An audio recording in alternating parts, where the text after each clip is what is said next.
Hey family, welcome to my channel. It's your boy Isaac back with another video. It was just some things I was thinking about today, and I thought, what better time or what better occasion to share with you about what I was thinking about today. And the title of this video is going to be Life Will Never Be the Same. And probably some of you wondering is like, what do you mean, Isaac? Life will never be the same.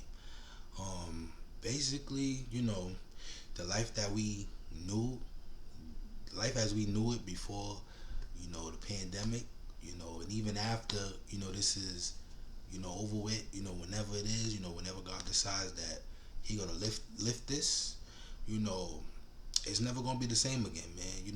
Just how the way, we go out and about now, it's not gonna be the same, just like now. A lot of restaurants you can't indoor dine. We still, in New York City, we still outdoor dining. It's not the worst thing in the world, because even before the pandemic, restaurants always had options to where you could outdoor dine. You know what I mean? So it's not, it's not bad, and I know that, they have gone back on some of the stuff that they said that they wasn't gonna do. You know, I know here in New York City, outdoor dining is gonna resume back at the end of the month, and the end of this month actually, September 30th. And that's good. I guess. But first, the mayor was talking about keeping the pools closed, for the summertime, and then all of a sudden now, he changed it up. He opened the pools back. I mean, it was cool because, me and my family, we got to go to Bear Mountain a couple times. I like the pool better than I do the beach. You know what I'm saying? Because I don't like all that sand. You know what I'm saying? You go to the beach and you still, you still got all that sand and stuff on you. So I thank God for that. But it was just like, if you go, they keep talking about how they want to stop the spread of the virus, but then you open up the beach. You know what I'm saying? You open up the pools. You know what I mean? And then they had it where, out in Long Island, you couldn't go to that beach unless you was residents of that beach, because they said they didn't want outside residents there. Now usually, that beach, I believe it was Jones Beach. And if it wasn't Jones Beach, it was another beach. But I believe it was Jones Beach. But it was a couple months ago. It's been so many things that's been going on at one time. I don't really remember everything precisely, but I do remember that they were stopping people from coming from the boroughs that was going there, or wherever they was coming from. Because they wanted to stop the spread. That's what they said. But it's just like, how you gonna stop the spread when you got all these people on top of each other? You got all these people on top of each other. It's not a lot of people that social distancing. It wasn't a lot of people wearing masks. Even then, it's still not people wearing masks. And I understand where people coming from, because that mask thing is annoying. You know what I mean? I find that me wearing a mask most of the day, if I'm outside, if I'm on the train, if I'm on a bus, or if I go to the store,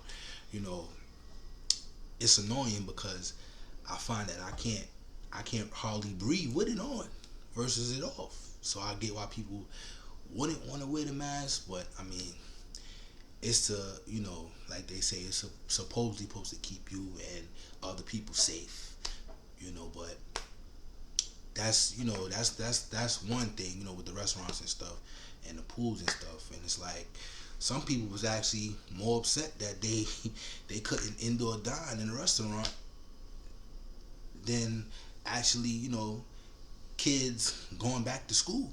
That's another thing. It's like, okay, you close the schools down in March. President Trump, he didn't really do much at the time, because he figured, he called it the Chinese virus, so he didn't really take it as serious as he should have. And I remember my wife and I, we went to Vegas, and it was bad then. Like it was starting to get bad. But between us leaving and coming back, it got worse. But I was seeing people with masks on, you know, even when I was working, before I got laid off. And I even asked one of my managers at the job, I said, are we allowed to wear masks? And she told me no. So I was kind of like head scratching there because I'm like, well, we should wear masks because we in close proximity with people. And people, it's nothing for people to come up to you, and, almost touching you, because that's how close they are to you sometimes. And we talking with people, at sometimes like at close proximity, not to where they in my face where they could almost kiss me, whatever. But I'm talking about close to where, you know what I mean? You can smell their breath, or you know what I'm saying? You close enough to where if they sneeze or they cough, you right there. So any little partlets that's coming out of their mouth is flying in the air. And they told me no. She told me no, we couldn't wear masks. So I'm like, okay. But it's one thing, and that's the thing, is like, okay, we wearing masks, everybody's taking a precaution now. Now that it's a pandemic, we should have been doing this, before, cause I was always saying that. I said, some of my jobs I was on, man, ridiculous. They didn't have paper towels then, and this was a couple years ago.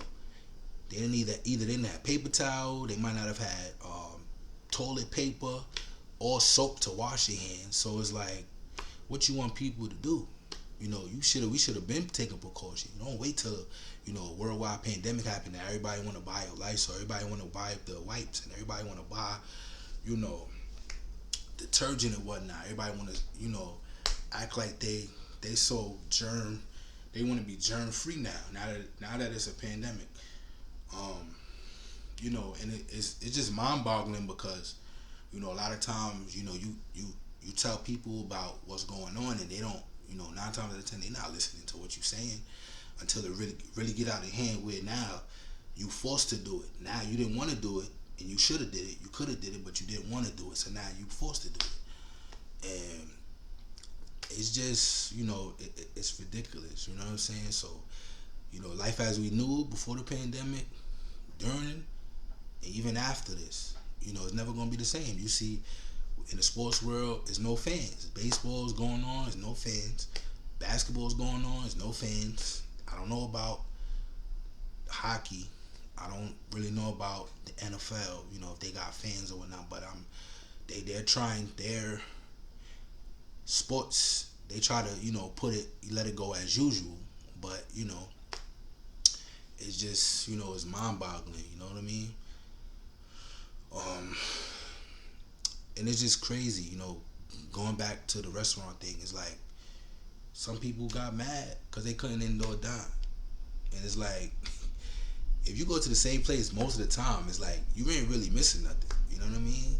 Like, New York City is very diverse and it got a lot of restaurants and stuff like that, but, after you done gone to most of them, you ain't really trying to go to somewhere else, especially if you going to one place, for a long time, you ain't trying to go to somewhere else. You know what I'm saying? You might like this over here, but you go across town somewhere, and you try to get the same thing you get from over here, it ain't gonna be as good.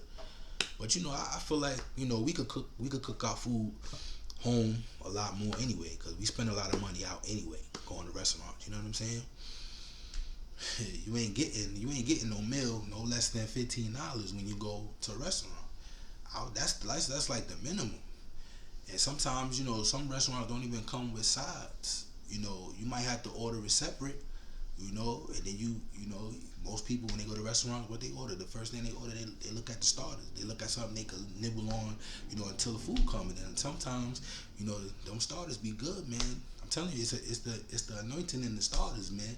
It be so good that when the food actually comes, you ain't really hungry.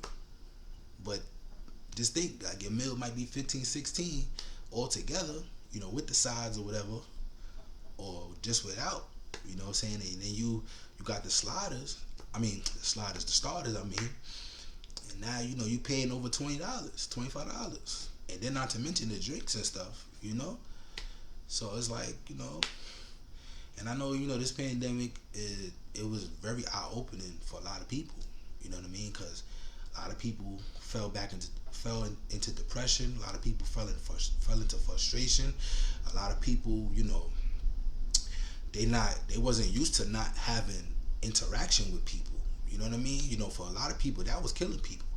The fact that they went every day seeing somebody that they either liked, loved, worked with, married to, and now because of the pandemic, everybody don't want to spread nothing. You don't want to everybody don't want to like bring nothing outside and bring it home to their family.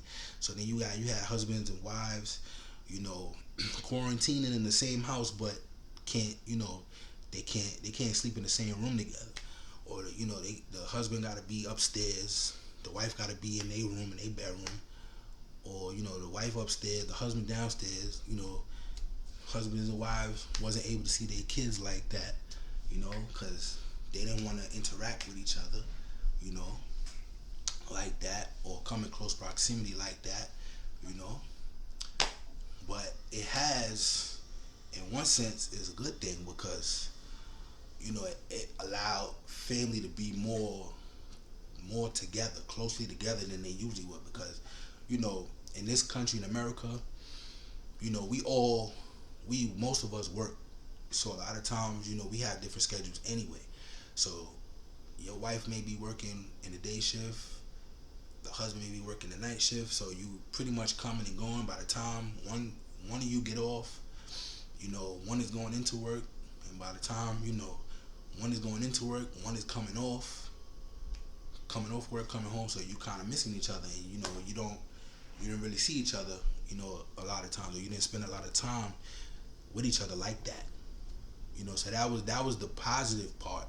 But the negative, people was fighting more, I'm sure, because now you forced to be in the same place with people, your family, even though you probably live together with each other for a long time, but it's like you forced to come together, you forced to be together, even though you probably don't want to be together all the time, so that's some of the negative parts, you know what I'm saying? And it's just like life will never be the same, man. You see, in New York City, once they had all the protests, just not in New York City, but throughout the country, once people was protesting and chanting and saying to fund the police, once they did that, it was a wrap.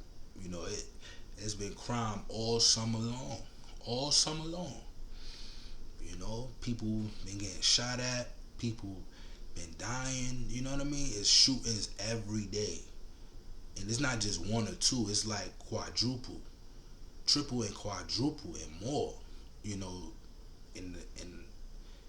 it's ridiculous, man. So the crime is going up, people don't got no jobs, people on unemployment, what I'm saying? Nobody really don't know what they gonna do, what's gonna be the next step, where they gonna go from here. And it's crazy, man, because the sanitation department, they cut the budget. They cut the budget, and they cut it by $150 million.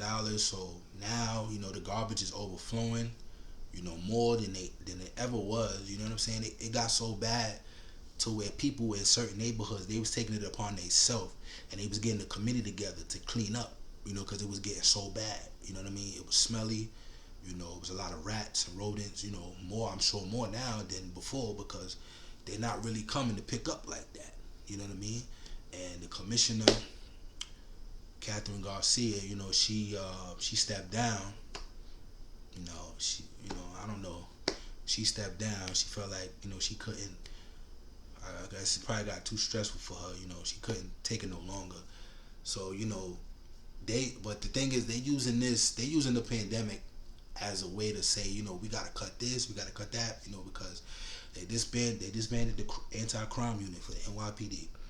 They cut the sanitation budget to they took off $150 million off of that.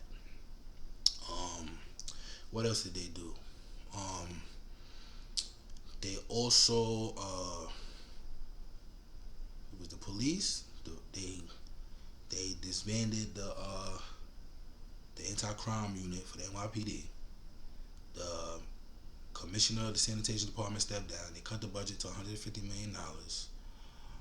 Um, even the mayor was talking about laying off, I believe, over 2,000 EMS and firefighters. And it's crazy, cause it's like they put their life on the line to save people, to protect people, to give them the basic, life saving, you know, um, life saving, what do you call it?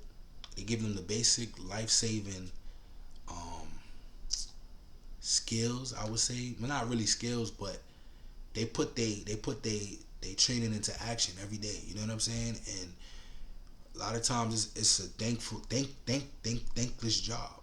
You know what I mean? Everybody, don't really thank them. You know what I'm saying? They dealing with blood, they dealing with car accidents, they dealing with murders. They dealing with everything. In the midst of that, and you really gotta have a strong mind to deal with that, because everybody can't see that. Everybody can't see guts. Everybody can't see blood. Everybody can't see a little baby dying. You know what I mean? A teenager dying, or a young adult dying. Everybody can't see that. And they're using the pandemic as a way to justify what it is that they're doing. And even if it was looming from before, but they more so talking about it now. You see, and if that happens, if they, God forbid, they cut the budget from the fire department and they lay off, and they was even talking about laying off cops too. So if they cut the fire department, the EMS, the cops, oh, it's gonna be bad. You think it's bad now? It's gonna be worse. It's really gonna be worse then, because you're gonna have all these shootings.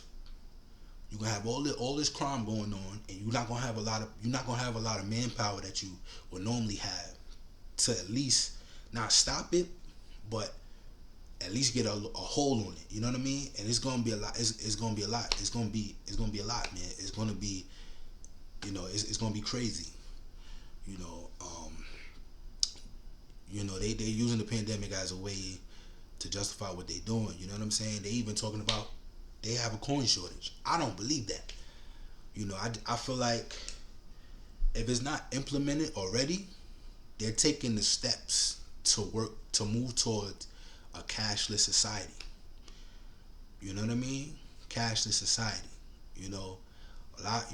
I was going to a couple stores, and they were saying, you gotta have the exact change, because they don't have enough change to give you back. I'm not talking about in bills. I'm talking about like, like if you let's say your bill come to like $17.60, and you don't have 60 cents, but you could give them that extra dollar, that'll cover that. But the stores are saying that they don't have enough change. You know what I'm saying? So you either have the exact change, or you'll probably have to put $1 to that or whatever. But I don't believe that, because it's like people are still working. You know what I mean? What was different before the pandemic than now? I mean, what's different now that we in the pandemic still currently than it was before we was in it? People are still working. Taxes are still being taken out people's checks. And it's like, people still using cash. I don't see why. But they're using that as a way, as a pandemic. You see the stores closing down too. A lot of stores. Modell's done closed down. Century 21 is closing down. I know Payless closed down, but that was way before the pandemic. But all these stores is closing, man. COVID-19 or pandemic, coronavirus, whatever you want to call it. It's had a very great, profound effect on the country. And as I said, it's not gonna be the same. And another thing is like, okay, you say you have you say you getting a vaccine together in a month. You see they trying to do everything to try to get the economy going back, get the money circulating back. That's why they opening up stuff. They're not really opening up stuff, because people are mad, or people acting like, excuse me, big babies, because they can't dine in a restaurant. or they can't go to the club or that. They doing that because it's money involved in it. Anytime money involved in it, they'll do just about anything. Just like a crackhead, he or she'll do just about anything to get that fix, get that high. You know, they gotta steal from their own mama. They gonna do it. They gotta take furniture. They gonna take their kids' shoes or their kids' clothes, whatever is a value that they know they could sell. They gonna do it. And I wouldn't trust that vaccine, man, because it's, especially if you're talking about having it by October. That's not gonna work. That's not gonna happen. Even Dr. Fauci said it is very unlikely. And the fact that they even know how many people is gonna die from this pandemic is even mind-boggling, because it's like, all right, the pandemic is real. I'm not gonna say it's not, but this is just a smoke and mirrors type of thing. They have something come out. They have things come out. They have things that happen, catastrophically, that'll do harm to the nation, to the country, and to the world. And that they'll keep us on that one thing. They'll keep talking about it, talking about it, talking about it, talking about it, talking about it, talking about it, till it generates money. It keep generates money. As long as the media can control the narrative, as long as um, they can have you believe this is what happened, and then when people's mind is made up, that's it. It's really no convincing you or convincing them that this is not what it is. Once their mind is made up, it's made up. That's it. You can't really do nothing else. You know what I mean? Like, you watch the news and it be stories that be inconsistent. It be stories that they report on, that they hear. When something happens, something go down. They hear from witnesses and stuff. And sometimes people lie. Sometimes cops lie. And they put the story out there sometimes without the facts. And anybody that's in journalism or any type of whatever industry you in, whether you're a news reporter, whether you're a journalist, whether you're a radio personality, anything that you report, you have to have the facts on it. And a lot of times these days, it's not a lot of facts that go into it. It's just, we gonna just put the story out, and that's gonna be that, and we're gonna have the people believe what we report, and then now you got people choosing sides, and then that just further allows them to divide us as if the country ain't already divided. As if people don't think racism don't exist or prejudiceness don't exist, as if people ain't voting for Democrat or Republican or conservative or independent. We already divided, man, and we gotta be on one accord. It's just, I don't know, man. It's crazy, man. I don't believe half the stuff that they be reporting, man. But the pandemic is real. But like I said, I do believe that it's a ploy to get all this other stuff to push forward. You know what I mean? And they can actually fix this homeless problem, but they don't want to. All these buildings that they got going up in New York City and other places, all this money they dishing out to build these malls and these hotels and these buildings. They could definitely put some people in there. It's so much more I want to say, but I know YouTube is probably gonna limit me on my video. So if you have any questions for me, or you just want to just chime in and say what you think about what's going on, leave it down in the comment section. Like, share, subscribe on this video if you like what you see, if you like what you hear. Subscribe, share, or like this video, and I hope that we could correspond. Hope that this channel grows more as I get better with the videos. But it's your boy Isaac back with another video, and I am out of here. Peace.